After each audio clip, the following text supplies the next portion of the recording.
Good morning, producer Neil. Good morning. How are you? Very well, thank you very much. I regret, I went to Glastonbury last weekend, and you do have, when the people clash, you can't help but regret things, can you? I don't mean, like, arguments. Okay. I mean, like, when bands are on at the same time. And I think my biggest regret is not seeing Jack White last weekend. Who did you watch instead? The Manic Street Preachers. Both XFM favourites. Both, but I haven't got an issue with either of them. And the Manic Street Preachers, they certainly turned it into 8 out of 10 job, which is what I was looking for. They played the hits. I think if you start a set with Motorcycle Emptiness and end it with Design for Life, you really can do what you want in the middle. But yeah, they could have just waited. What did you get up to with your weekend? We did the show last Saturday, and then last Sunday, I was under the protection of the Royal Navy. What? That's right. How come? Did the show go that badly? No, on the Sunday, I had a phone call from someone I know who said, do you want to go to the pub? I said, yeah. One thing led to another. He said... We don't need to finish this story, we know where it's going. He said, right, we'll go, come down to the marina and we'll go on the boat. Yes. And I went, what? What? So who is he, this guy? It's a guy called Chris. Don't you live in Reading? Yeah, there's a river in Reading. So we went past... There is a river in Reading. What's the river in Reading? The Thames. Is it still the Thames? Yeah. God, it's a long river, isn't it? Very long. It must be very shallow in Reading. No, it's just a river then. Still a river. And depth. So yeah, where does it start? We'll get to the end of the anecdote.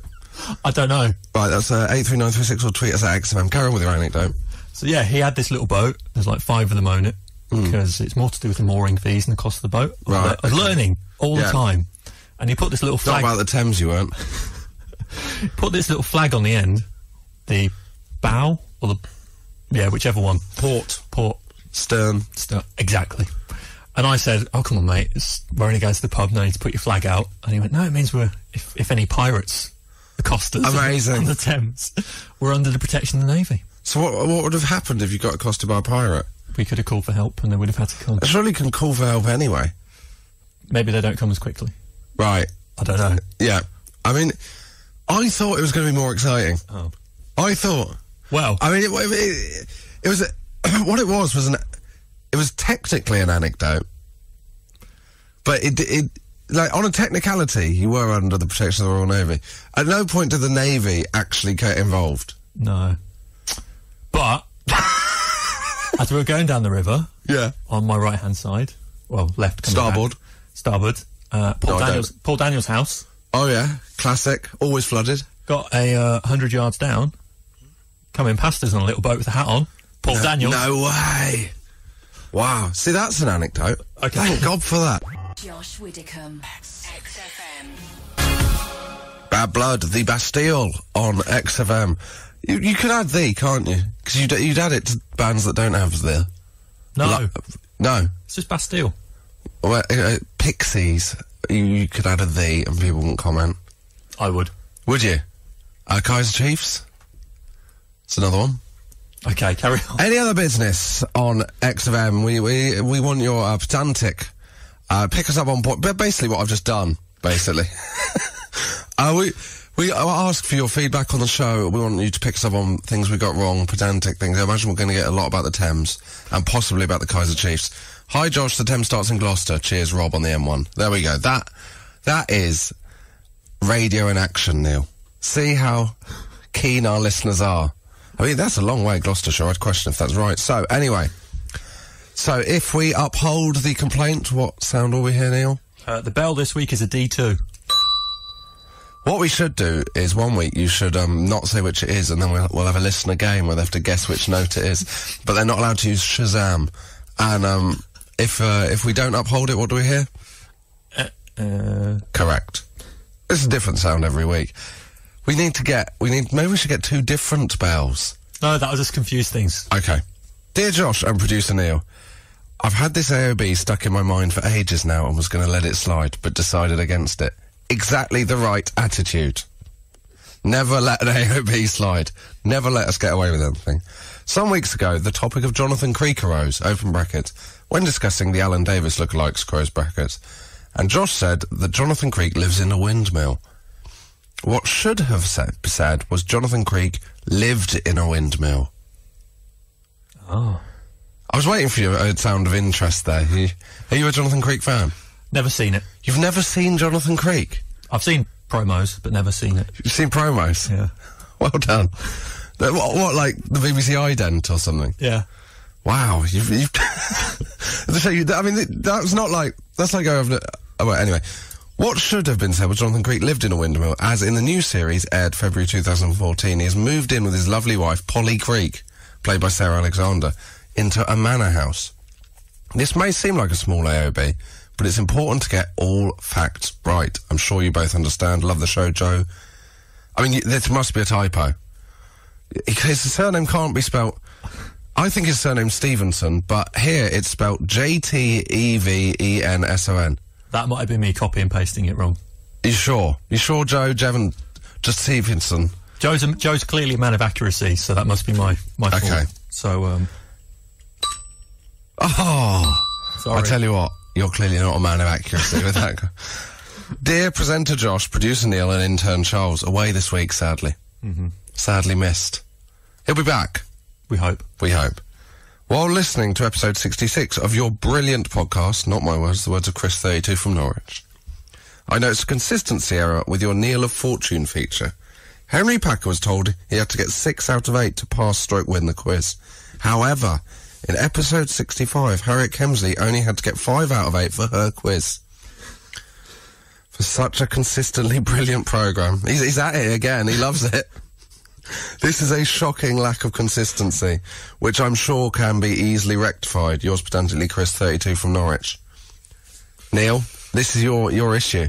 I would say, you know how, like, at Wimbledon, the women's tennis is 3 sets and the men's is 5 sets? Are we just reflecting that? No, I believe in equality. You believe... Oh. Yeah. Yeah, me too. Good. But what I will say is... I don't think you ever thought you'd, on the radio, say, I believe in equality. That should be your new catchphrase. I want you to get it in 3 times in each episode. Okay. How was your week, Neil? Believe in equality, mate. But what I would say is, I mean, I can't believe it hasn't come across on air. There's not a lot of prep goes into Neil of Fortune. It's kind of, it's made up generally about 5 minutes before we come on air. Yeah. Well, my issue with it is also, surely the amount you need to get should reflect the hardness of the quiz.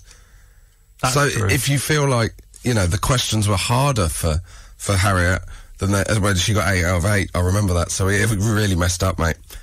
So, are you going to uphold or... It's difficult, that. No, I'm going to reject this. You're going to reject it? I don't want to... You don't want to set a precedent? Yeah, I don't want to create rules. Also, Chris 32 from Norwich, one thing. At the end of the Henry Packer thing, we did discuss how 8 had been too many and we'd never do it again. So this is of no use. No. Sorry, Chris. Your message here.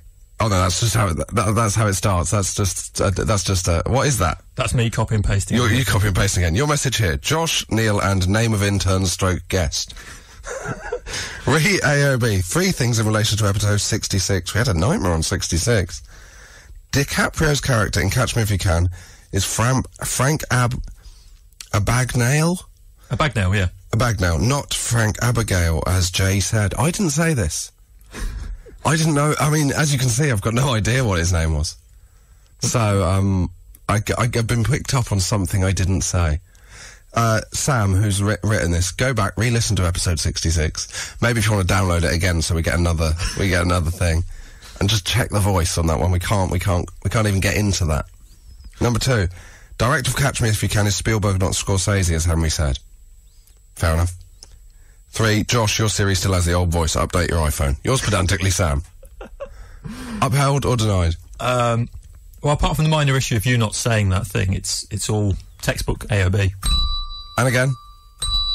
I mean, it was 2 AOBs. Well done, Sam. Thank you, everyone. If you have any other business, email us, josh@xfm.co.uk. Josh Widdicombe. Podcast XFM. It's 30 seconds earlier than usual, Neil. We've nailed through the show, but it's time to start the topics. We could wait for 30 seconds. No. Okay. 2 topics this week we want to talk about. Number 1 comes from last week's show. Now, last week, it got a little racy. No? Well... It got a little blue. if you didn't hear the show, you know, maybe that's why it took so long to upload to iTunes. They had to check with the big bods at Apple whether it was too, you know. We could have been the next Lady Chatterley's lover. Was that the book that got banned in the 60s? No idea. No, I mean, you're not the person to come to with. If Ellis James was here, if this was Sunday morning, he loves modern British history. He'd have been all over that. Now, we talked about, embarrassing yourself in chemists last week. And I said, then I told a story based on a supermarket, which didn't strictly come under the remit. So we should broaden it out, really, this week, and just when have you embarrassed yourself in a shop? That was a question to you now. Okay. Dead air's a crime, mate. There's no louder thing on radio than silence. Is that right? That's the phrase I live by. Is that the phrase? They obviously haven't listened to John O'Coleman. Anyway. I used to, from when I was like 16 to 18, I worked in a newsagent's. Oh, yeah. So I had the other side of the counter. It was Morgan News in Solihull. Oh, yeah. It's like a small kind of regional That's odd, chain. because I thought you were Scottish. And one story that comes to mind is I saw this little kid. He must have been primary school age, but he was just opened up his school bag and he was just putting sweets in there. Mm. And then he just walked out the shop. So I kind of dashed out the shop and accosted him. Yeah. Oh, no. And his mum came up to me and was like, "What are you doing with my kid? What are you doing with my kid?" And I was going, "Well, he's just been shoplifting." She said, "No, my son wouldn't shoplift." I said, "Well, you want to look in his bag?" Oh. Go on, open your bag then. Open your bag then. And the look on her face was brilliant. I was hoping there was going to be a twist and you'd somehow misunderstood. No. And he was working for, Trebor. No. And he'd just been, no. So what happened? I said he wouldn't be welcome in the shop again. Oh, did he give the sweets back? He did. Oh, I bet he got a right rollicking when he got in. I hope he did. I hope he. Do you? I hope he learnt. I hope he's listening. Imagine if he's listening. If that was you, what did he look like? I presume you told the police. No. He'd had a. You didn't get the busies involved. I didn't get the fuzz involved. No. The dibble. You didn't get the dibble involved. I didn't. No. Okay. So that's embarrassing for her. So we're looking for embarrassing yourself in a shop. Have I told you before about when, I must have told you about when Peter Hook walked past in Waterstones? Yes. Yeah. It's followed, if you haven't heard this anecdote, there's 67 podcasts to try and find it in. Now, subject number 2. Go look. It's not even worth it. Number 2. Have I told you about when Jason Orange came in? Yes. David James? Yes. Christopher Eccleston? Yes. Bianca's mum from EastEnders? No. There's no anecdote attached, but I did serve her. Now, number 2, Glastonbury last week, the bands were delayed due to the storm. They weren't allowed to use the electrics in the storm. And, I've been there before when there was a power cut. And also I did a gig this week in Bristol, and it was delayed due to a power cut. So, power cut stories. How have we not done power cut stories? Anecdotes based on when you've been in a power cut. Anything. I bet you're quite good in a power cut. I imagine you've got candles. I've got candles, yeah. You've got candid? I was going to say I've got a current scented candle. Candidant. Sorry. Scented candle that smells of candy. Have you? It's a bit so in your house, when there's a power cut, it gets quite relaxing. Very much so. You just drop in a bath bomb and kick back. Yeah. I bet you. So, are you good in a power cut? I've got a torch. I know where my torch is. I know where my candles are. And I know where my matches are as well. How often does it happen in Reading? Not that often, but it's good to be prepared. Such a Neil attitude to life. We're just looking for power cut stories. Well, the reason we think this might be the best subject we've ever done, it might be the worst. All I'm saying is when we did fainting stories, it was an absolute hoot. Absolute hoot. Josh Widdicombe. Podcast. XFM. If you weren't listening before, we asked, do you have any power cut stories? Neil, I'm going to put you in the position of doubting Thomas on this as a topic. I wasn't convinced we'd get anything, but... Well, sit back. Sit back, eat your words, and listen to Chet Sarah from East Dulwich. I was about 9 years old. Have we got some music we can play under this? What kind of thing do you want? Have we got anything, have we got Danger High Voltage by Electric Six? No. No. Okay. No, not that. Something with a bit of, to give it a bit of a moment. Imagine you're making a montage of the best moments of the World Cup, and you can't find your Elbow CD. Yeah, okay. Right. I was about 9 years old at a ridiculously swanky countryside wedding in a marquee when there was a power cut. Tick. The Portaloos were very posh and had electric locks. I was trapped in the toilet with an elderly woman called Mrs. Leach for almost an hour. And my parents didn't even notice I was missing. I think you can agree, Neil. Power cut stories. Any stories about your power cuts? If you can beat that, text us. Oh, it's the fact she's called Mrs. Leach. It's the fact she didn't give her first name. That's what I like the best about the story. Josh Widdicombe. XFM. It is time for Mr. Nish Kumar with his Nishipedia. Good morning. Or is it? He's had a sore throat for the last couple of weeks. How are you, Nish? Yeah, I'm good. Good. I tried to deliver that in the voice of the gruff man who always explains the conspiracy in the film. Have we discussed whether you're maybe the smoking man from X-Files? Yeah, I am the smoking man from the X-Files. Anyway. The X-Files episode to watch is the one that's completely in black and white and is about a monster that's obsessed with Cher. I think it was Toby Anstis, if you've heard the celebrity rumours. Did they? I think they went out. Toby Anstis went out with Cher. Oh, suddenly this week I've got a Nishipedia. That is as outlandish as anything I've ever said on this microphone. What have you got for us this week? You bring us a conspiracy theory every week. Neil will decide whether it goes into Nishipedia or not. I've got an absolute humdinger of a conspiracy theory for you this week, John. Okay. This is one of my favourite ones so far. Denver International Airport is literally hell on earth. Have they not got a Pret? No, they've got a pumpkin cafe. Oh! It's worse than that. Anyway. We've all been to airports. We've all had bad times at airport. Yeah. Delayed flights. Toblerone's unavailable or only available in a conveniently large size. Toblerone. Toblerone? Correct. Well, that's a conspiracy in of itself, mate. What's that extra L for? Anyway. The pyramid chocolates. And the pyramid chocolates. We've all had bad times. But this group of conspiracy theorists have taken it too far, and they believe Denver International Airport is the house of Satan. Wow. One of their bolder claims is that Denver's runways, if you look at them overhead, form the shape of a swastika. Unfortunately, the people who counteract this are people who have photos of overhead of Denver Airport, which prove that it is not shaped like a swastika. Well, you wouldn't want runways that turn, would you? It's like a crystal maze game. Base up, you'd have to turn. It doesn't make any sense I don't care whatsoever. how much you agreed with the Nazis. That's just not practical. Do you think you have to show your boarding pass if you want to get into hell? I really don't think they're that picky about entrance. You're not allowed to say more than 100 mils of liquid. Just in case you misbehave. Yeah. Neil. Well, I've only been half listening because I was doing some research on Toby Anstis. And he didn't go out with Cher, so I'm withdrawing him from Nishipedia. Is there rumours? There was rumours, but he said nothing happened with Cher, but what kind of spawned that was he did have 3 dates downing tequila shots with Priscilla Presley. Right, okay. So... oh, yeah. Am I putting it into... Well, no, because I wasn't paying attention, therefore... No, it's not going in. Oh! Swing and a miss. Josh Widdicombe.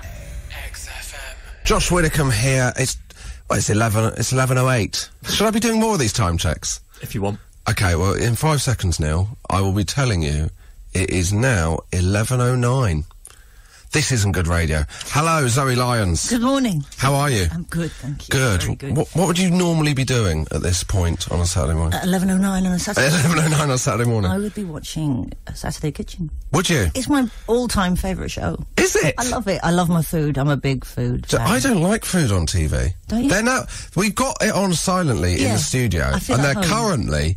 What are they doing now? This is the omelette challenge. They do it every week. You've got to make an omelette as quick as you can. It's very, very exciting, edge of the seat television. So what you've got to make it And Lisa's on, and she's being too pernickety with her omelette. She's not getting the competitive side of it. She wouldn't do well on Mock the Week with an omelette like that. She'd be left off within seconds. You know, she's gone for perfection there. And what you've got to do with is speed. So how quickly can you make an omelette, and that's television? Well, I've been watching Saturday Kitchen for months and months and months now, and it's about 26 seconds.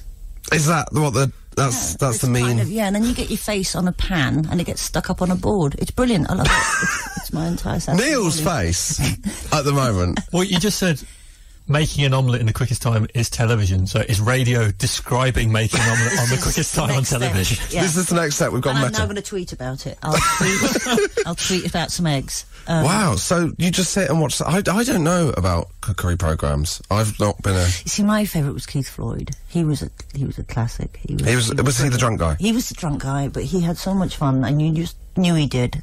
My favourite Saturday morning kitchen I ever watched, he was making a stew for some Welsh rugby players, and at the end of the clip, he got so drunk he just threw the stew over himself and did sort of stewing. You don't get that these days. No, you don't. It's so controlled. It was just so much more maverick and fun in those days. Who really thinks that the Welsh rugby... Was it the Welsh rugby team or just... It was a Welsh rugby team. It was a Welsh rugby team? Yeah, One of I don't think it was the national team. No. And they needed a stew? They needed the Keith Floyd stew. Yeah. Wow. Yeah. What? I mean, that's not television. Nobody that's going to become my catchphrase. That's not television. It's brilliant television. Do you like the cookery shows? I think we've covered it on the show before. I like diners, drive-ins and dives. My favourite too. Yeah. Love that. I thought your favourite was Saturday... I'm fickle. It depends what I'm feeling like. Oh, I love a bit of divers and drive-ins. See, Divers and drive-ins. That's a different show altogether. Divers and drive-ins is a very different show. That's definitely not cookery. So what happens? We've covered it before. Yeah. Okay, well, let's move on then. Well, I don't remember this. It's junk food. It's junk food across the states, and he goes. And it's sort of, it's like the sort of £24 burrito. What about that guy who's versus food? Adam Richmond. What happens on that one? He gets. I'm so out of the loop. Yeah, he's eaten himself sick.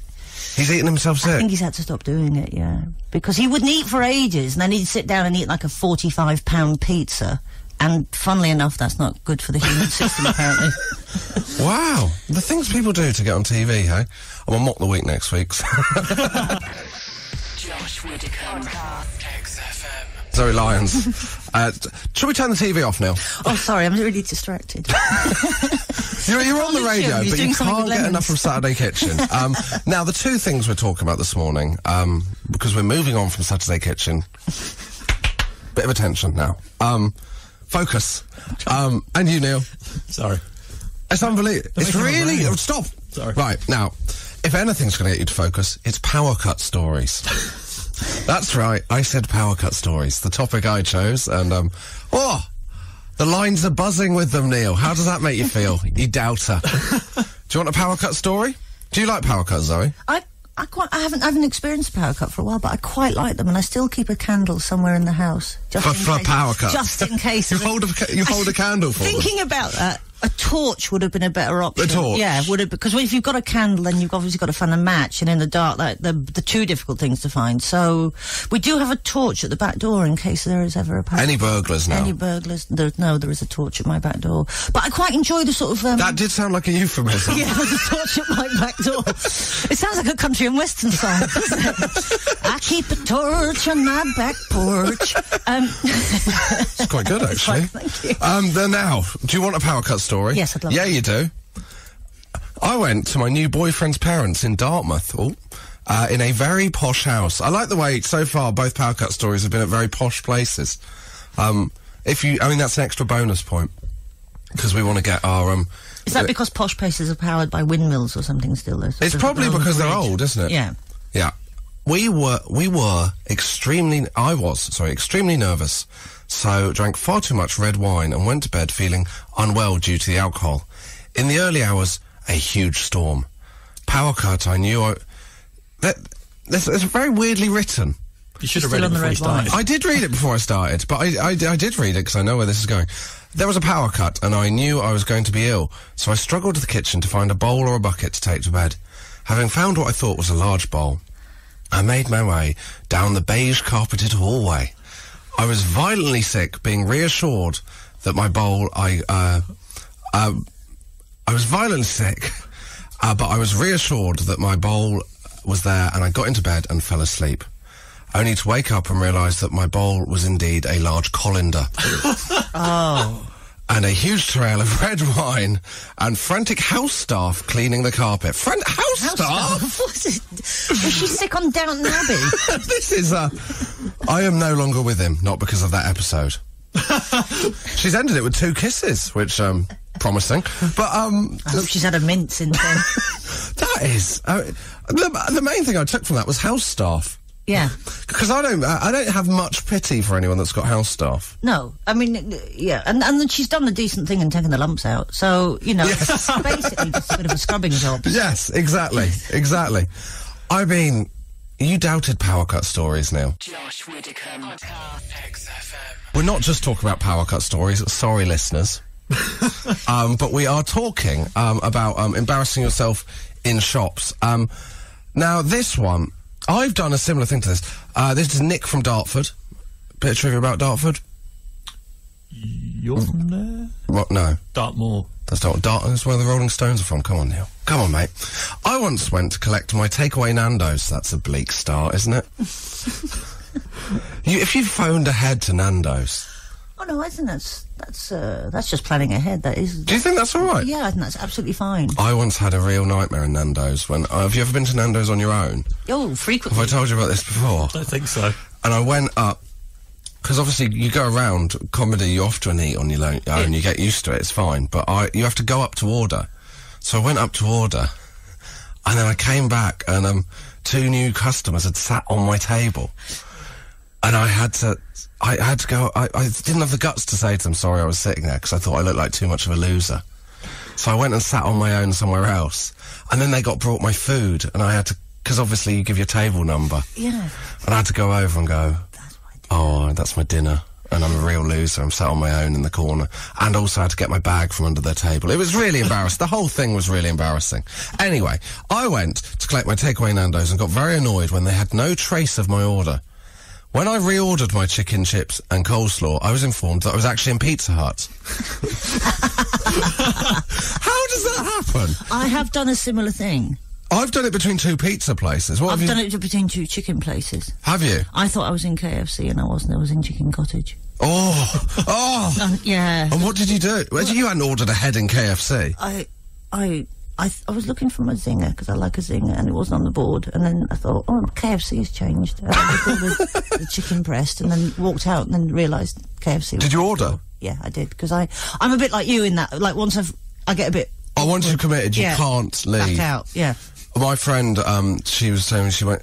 This is a difficult situation. She was in Italy, and she sat down, and then they realised they couldn't afford the restaurant. I've done that. Oh. I've done that Have recently. You? Yeah, I did a couple of gigs in Norway a couple of months ago, and if you've ever been, I mean, it's a cliche, but it is horribly expensive. Yeah. Kids in London can't get on the housing ladder. I couldn't get on the pizza ladder in Norway. It was start with an olive. I had a soup. It was 16 quid. Whoa! Yeah, for a small soup. I ordered the small soup and it was £16. It was the best soup I'd ever had. What flavour? It tasted of gold.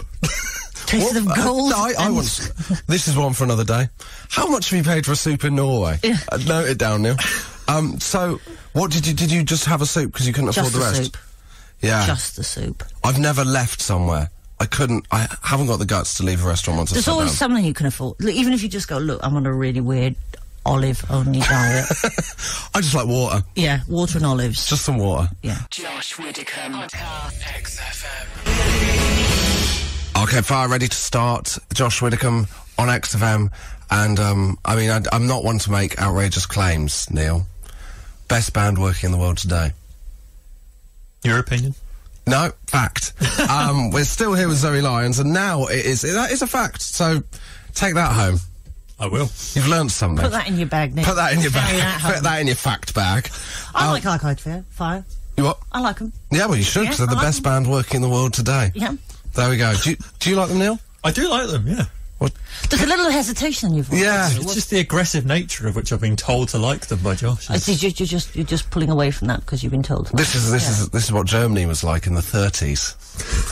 Now, Neil, if you would like to take the reins, it is your chance to shine. Yes, this is Neil of Fortune, Zoe. So I have a game for you to play, if you would like to play. I'd love to play, Neil. Okay. That would have been terrible if you turned down the chance. I said, sorry, I'm not into competitive sports. I really don't like it. Okay. Can't we just discuss things philosophically? We can discuss these 3 games. Okay. So yeah, there's 3 options. Hit me with whatever you've got, Neil. Hit me. Game number 1 is called Zoe or Not Zoe. Right, that sounds dumb. What do you think of that as a pun? Zoe or not Zoe? I don't even know if it... Do you even... That isn't even a pun, is it? Zoe or not Zoe? Well, Zoe or not Zoe? I agree with you. That's not a pun, Neil. You failed. Well, the synopsis of the game is, what do you, Zoe, know about Shakespeare? Josh and I will act out a scene and you have to identify the play. Right, well, I'm not doing that. No. No, because it'll just be too painful, because what I know about Shakespeare you could write on the end of a pinhead. So, do you like Shakespeare? I don't like... Do I like Shakespeare? I went to see... Best playwright working in the world today. I went to see Kevin Spacey in Richard III a couple of years ago. Good. It was very long. It was really long. By the end, there's a quote for the poster. Just end it! End it! And the ending went on and on. I mean, it was very good. He dangled himself from the ceiling upside down. What happens in it? He sort of dies horribly. But, yeah. Yeah, not a great play. Okay, game number 2. It's called Zoe, Lion, the Witch in the Wardrobe. Absolutely not, because I do have a slightly witchy profile anyway, and that just feels a bit cutting, I'm afraid. That's just, I haven't come in here to be insulted. I was almost said I can actually see what you're talking about. That's a terrible thing to say. It's true, I've got a very pointy... I know my casting in about 10 years' time is Cruella de Vil, and I'm looking forward to it, I really am. But for now, I'm hanging on to whatever I can. But Zoe, then explain that to me, Neil. I've got some animals from the world of C.S. Lewis. Some are real, some aren't, and you had to identify. Well, anyway, it's only a lion, isn't it? Game 3 is called Zoe, You Lion. We'll do it. Tell me what it is. All right, well, during the process of producing this show, we've got lots of comedians on. I've come to discover you watch a lot of daytime TV. Certainly when you're on the radio often. Even while you're on the radio. Multitasking. So basically, I've got a list of 5 topics that may or may not have appeared on Jeremy Kyle. Can you spot the fact from the fiction? Let's do that. Josh Widdicombe. XFM. Cortina's summer. They've really gone for the summer vibe there, haven't they? Yeah. Well, I mean, they've shot for the Boo Radleys. No one can reach that, but, you know, they've tried. Let's say that. What am I saying? No idea. This is Josh Widdicombe on XFM. Thank you, Zoe, for making that clear. Neil, we're in the middle of a game with Neil of Fortune. We are. Zoe, the game you've chosen to play is called Zoe, You Lion. So basically... That was the most urban you've ever sounded. You tried to put on a kind of... Like you were doing a dry... To do it again? Zoe, You Lion. Oh, no, you didn't do it that day. You're back to your kind of Berkshire You've got to ways. commit to it, Neil. Don't pull away halfway through the sentence. You've got to commit. Zoe, You Lion. There you go. Imagine you're Kevin Spacey and Richard III. Right. So yeah, basically during the show I've come to realise comedians watch a lot of daytime TV. Yeah. So I have 5 topics that may or not have appeared on Jeremy Kyle. Can you spot the fact and fiction? So number 1. Whoa. How many do you need to get right? Oh, do we have to put a limit on a kind of... Yeah, because there's got to be a competitive element, otherwise there's no point in playing. But there's no prize. There's no prize. There is. The prize is... Okay, this is it. The prize is, if you get 3 out of 5 right, during the next song, we'll turn up the cooking show that is on the TV so you can enjoy it for 2 minutes. Thank you. Excited? Yes. Okay. And if you get it right, we'll hear the bell sound, which goes like this. There we go. Right. Okay. Here we go. Topic number 1 that could have been on Jeremy Kyle. What did you do with my hamster? That can't. Can we ask you questions about it? No. I don't know this. That's all the research I've done. That's it. That's all the background. You don't know what they did with the hamster? No. I reckon that sounds like something that could have happened. Well, anything could have happened on Jeremy Kyle, couldn't it? That's the thing. It's sort of... The problem we've got is if Neil's made them up, we don't know that it wasn't... unless you're not a Jeremy Kyle completist, are you? No, I'm not. So they might have come up anyway. These are... so we don't know if it's a lie. It might be... If you've seen it on and Neil says it's a lie, then do text in. Hey, I've confused myself. Zoe. What have you done? That sounds like the sort of... sounds like the hamster sounds like the sort of victim in a nasty breakup. Oh yeah, so they had a hamster, then they've broken up. For me mum, I'm going to take your hamster. I reckon that could have happened. It was false, it wasn't. Oh, good thinking, Neil. Thanks. What were you thinking when you came up with that? I don't know. I was thinking, it's 5 minutes till the show starts. I better write something down. Deadline. That's Deadline, yeah. Number 2, a 40-year feud. But are we even sisters? Oh, that is good. Is that, I hope it's Sister Sledge. Are they sisters? Yeah, they are, aren't they? I think so. Sister Sledge. Yeah. Yeah. And they do a lot of Well, manual work. they make it very clear in their songs that they're family. Yeah. True or false? 40-year feud, but are we even sisters? I think, again, that sounds like some... I'm just going to go for yes. Yeah, I think so. Yes. 1-1. Okay, that was definitely... Yeah. Well, do we know if they were sisters? No. Again, there's no research. Okay, sorry. Number 3. Much like the Jeremy Kyle show, I imagine. Who's father to your baby? Me or your dad? Oh! Me or who? Me or your dad? Whoa! Whoa! Sorry, me or my dad? Right, okay, that's a lot. That's my brain there for a minute. That is a very complex story. Sorry. Not beyond the me or my dad? Yeah. Right, because otherwise... That definitely is a Kyle topic. That is absolutely... Yeah. I've seen about 3 or 4 of those. Yeah. True. I've been on a couple of those. I'm glad you made the correction, because if that had been true the other way, Jeremy would have overstepped the mark. Do you know, I once filmed something that was done in the studio beside the Jeremy Kyle show. Did you? Yeah, and he had to be quiet walking down the studio because there were lie detector tests in progress. Oh, wow. Yeah. Felt really exciting. I bet it did. All right, number 4. Why would you lie about being a pop star in Malaysia? This is to win it, Zoe. Because you've got 2 right. Okay, I'm going to go for false on this one. This is a false one. Oh! Yes! That's a really good one as well, Neil. Yeah. I'm really proud of you. You've come up with some really good fake Jeremy Kyle stories. Should we have the 5th one? The 5th one's real, isn't it? We know that. Do we know if it's real? It is real. Okay. It was irresistible to women. My fiancé accepts it's not my fault. Oh. Wow. I bet. I mean, Nick, you're married, so that could have been you back in the day, Neil. Definitely wasn't. Definitely wasn't. I love the people who are irresistible to women on Jeremy Kyle. Yes. It's amazing how much tail these people get. It really is. It's funny. Just with 2 teeth. You're like, wow. Yeah. I've really enjoyed that game. That was fun. Yes. Neil, you've really got your eye in on this. We need to end this feature before you get ahead of yourself. This is new music. This is Circa Waves, Young Chasers. Josh Widdicombe. XFM. Joining us, Mr. James Acaster. Hello, Josh. I always go with Mr. I don't know why. You respect me, mate, then that's fine. Yeah, you should do. Yeah? Yeah, Mr. James Acaster. Miss Zoe Lyons? Thank you. Are you a miss or a mus? Do you know, I don't like ms. I got called miss in the street the other day by a charity mugger, and I stopped because they called me miss. Did you? Hello.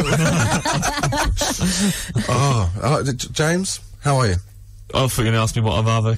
Ms. Was you mus? Ms. If you must know. Ms. James Acaster. Yeah, Ms. James Acaster. Would you, if you got a knighthood or a damehood, would you use it? Would you be Sir James Acaster? Yeah. Like Sir Alan? Every chance I had. Starbucks when they write in your mug. Sir James. Write on your cup. Can you write Sir James, please? Show some damn respect when you're shouting my name. For Queen and Country? Yeah. Anyway, how are you? Very well, thank you. Yeah? Yeah. Any news? Yeah, loads of news. Sure. All right, well, Loads. let's move on. So, this is brand new music from... anything in particular? No? My foot hurts. Oh, really? Yeah. This is exactly why we get him in. This is exactly what we're looking for. Why does your foot hurt? I don't know what I've done to it. I think I may have used a dodgy treadmill. It's not a thing, is it? Yeah, well, I think it is. It was quite an old treadmill, and I ran on it 2 days running. 2 days running. Very good. Hello. Didn't even try on that one, so get ready for the rest of the show. And now, like, where my toes meet my foot. Yeah. I mean, is that a thing? Yeah, it's got... unless they're Toes are loose. part of my foot, aren't they? Yeah. Yeah, Set I us suppose. apart. Where they meet the body of the foot. Yeah, that hurts. And The ball of your foot. the ball. The ball of your foot. ball of your yeah. Is the ball that bit? Well, yeah, it is, I'm no isn't it? expert, but I'm pretty sure No, it it's is the ball of yeah. your foot. Yeah, I was confusing the ball. So I with don't the think heel. you can hurt your foot on a dodgy treadmill. What was so dodgy about it? But it's a bit spongy. Just on one side. It's a bit bouncy, but it's like a Victoria sponge cake. It's like money on a Victoria sponge. Running on a moving Victoria sponge cake. Yeah. It It was a cake. So I was not actually using a treadmill. Yeah, but every now and again I'll start limping now. Oh, So that was 2 months ago. that was 2 months ago. Oh, yeah, Yeah. that's not good. You should go and get that checked out. Have you been back on the treadmill? I've got an appointment with a physio. Have you? Yeah, but like it's not until it's next Monday. I wish I hadn't asked how you were. I thought you cared. No, it was When I'm a knight, you'll care about this kind of Oh stuff. yeah, Sir James. Sir James will care about my foot. I can't run. I struggle with treadmills. I'm absolutely petrified of. Falling off the back. That I'll have like a rush of blood to the head Yeah. and just stop running. I've got really bad balance, and I really have to concentrate on a treadmill. Yeah, Properly I don't have to like it. concentrate. And then I'm quite competitive, so if the person beside me goes faster, I'll speed up, even Oh, though will I'm not you? capable. Even though I'm not capable, and then I'll get so fast that I can't quite reach the stop button, and it all gets What, a bit you're at the back panicky. of the treadmill? Just hanging on the back, just on my toes. Yeah. Dipping for the finish line. I've got myself into some trouble on treadmills before, just by being over competitive. Next week, Neil, treadmill stories. Write it down there. Write it down. Josh Widdicombe. Podcast XFM. Topic of the day is power cut stories. Lovely. I was very happy to see that, mate. Yeah, Delighted. exactly. I mean, I don't see what the problem is, Neil. There isn't a problem. James, take it away. No power cuts in Scotland, mate? No, we've got good gas supply up there for the electricity stations. Should we keep it for yourselves if the vote goes your way? Yeah. Right, James.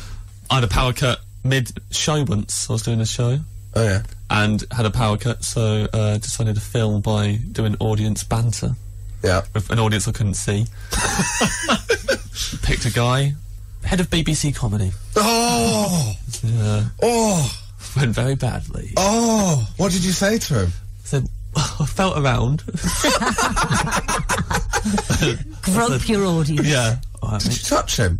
Yeah, I touched him. I had to find someone to talk to. I went, I'm going to touch someone. We'll do a chat. Touched his face. I went, right, what's your job? He went, head of BBC Comedy. I went, oh, mate. Why would you not just make a job of? And then I had a real go at him. A real shout at him until eventually the lights came back on, and then I went, I still don't know what he looks like. Don't know which one it was.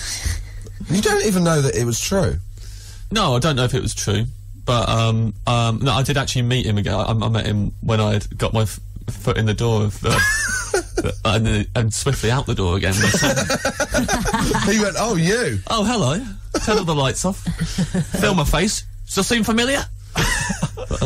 Well, there's you know the rules on touching at the BBC. Widdicombe. Well, that I don't know. I'm not referring to that. Anyway, so that's power cut stories for you. Lovely. Dealt with. Happy with that, Neil? Happy as I can be. Josh Widdicombe. Podcast XFM. Scrape time? Yes. You have a scrape for us that you've been involved in? Big time. Big time. And within the last month. Oh, fresh. Fresh scrape. Not from the archives. Oh, no, not from the archives, mate. This is a very recent one. I got cabbaged. What does that mean? Is that like eggs? No, I didn't know what a cabbaging was until it happened to me. I got cabbaged. I was staying around my friend David Trent's house. Yep. He lives in Cambridge. Yep. I was doing a very late night gig where I finished at 2 a.m. Yep. and was staying around his house. I had a key to the house. I could let myself in. A bed in the front room already laid out for me. Oh, this is potentially a nice situation. Yeah, already I'm quite happy. I went to the door and there was a post-it note on the front door that said cabbage moment, and cabbage was spelled C-A-B-A-D-G-E, cabbage moment, and then a green scribble. It's a kid's handwriting, children's handwriting, a post-it note on the door. I didn't know what that meant. Cabbage moment. On David's door? Yeah, on the At front 2 door. a.m. Front door of David's house. It's a cabbage moment in kids' And so I let myself in, I got in, brushed my teeth, got in my gym jams, which is, you know... What do you wear gym jams? Boxer shorts. All right. Just me and my boxers, mate, if you want to imagine that. Rather not. But it is important to the story that you know I was bare-backed, actually. That is important. Okay. Got in a bed in the dark. Bed feels a bit weird. Got up, turned the light on, full of cabbage leaves. Just full of cabbage leaves in the bed. What? Loads of cabbage leaves in the bed, and then a napkin.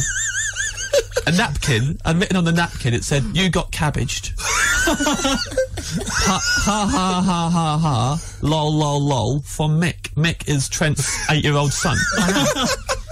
That is a chip off the block. Anybody who knows David Trent knows that. That's classic. So said that, and I had to process that and get all the cabbage leaves together and the napkin put it on. I was really tired. Went to sleep, and then I had to get up at 8 in the morning to get my train. So I woke up, like, really tight. I had to just get up and rush to the train. Went home, and then Trent got hold of me later on and went, "Did you find all the cabbage stuff?"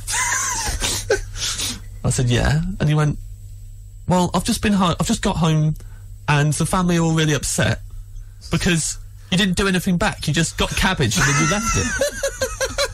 So, what are you supposed to retaliate with? Well, he said you're supposed to cabbage him back or do something. He said, if someone cabbages you, you can't just be cabbaged by an 8-year-old and then walk away like it didn't happen. So, but he was in bed?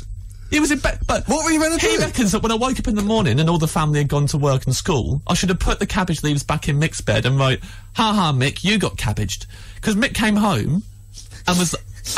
went to his mum, "Has he left a note? Has he done something?" And his mum was like, "No." And then David came home and his wife had to be like, "David, James got cabbaged and he didn't do anything." He didn't retaliate, didn't cabbage him back.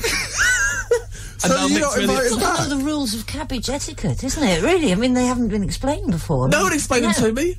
I don't know if I'm welcome back. Apparently his son's really upset. Also, it's too late now to do anything. What can I do? Send a cabbage to his house via Tesco online? In a jiffy bag.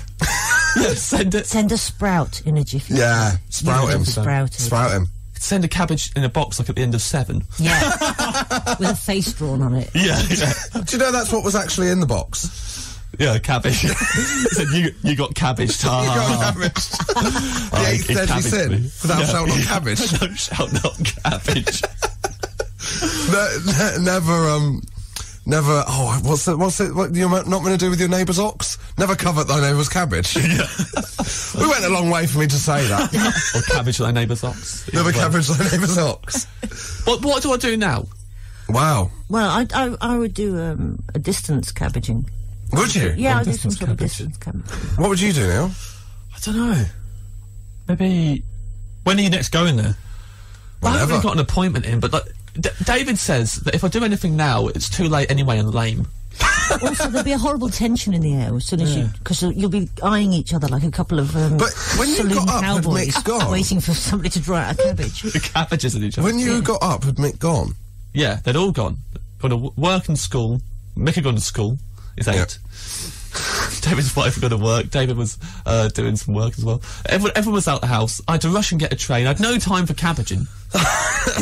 Oh, well, I don't know. Maybe we should... I mean, what we'll do... I mean, if the listeners have got any advice... I said that on his 18th birthday, I'm going to fill his bed with carrots. And David said, by that point, Mick will be old enough to beat me up. Josh Widdicombe, XFM. Step out of it, the Arctic Monkeys. And this is it. Josh Widdicombe Show, kaput for 1 week only. It's back next week at 10, isn't it?